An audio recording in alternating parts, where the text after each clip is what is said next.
guys. Okay, ito nandito tayo ngayon. Magpapalit tayo ng battery ng Reco 1003 model diesel. Yung system nya, papalit natin yung Amaron na battery. Guys, ito yung battery ni papalit natin, Amaron.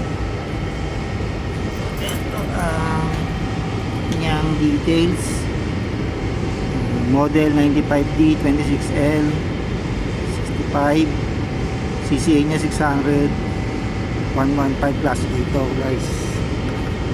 Yan. Sa Amaron, ngayon ko lang gagamitin to. Subukan natin kung gaano ka ganda ang battery na to.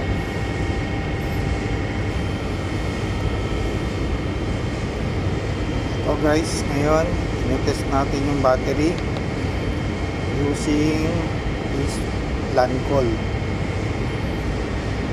Okay, so yan, battery test, regular flooded.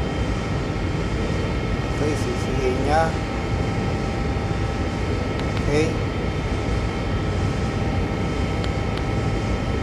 100 ampere setting, testing. Ayan guys, testing. Oh guys, ang ganda ng ano nya, LT 100%, 635 CCA, charge 85, voltage 12.51, internal. Okay, 600 ampere, good battery.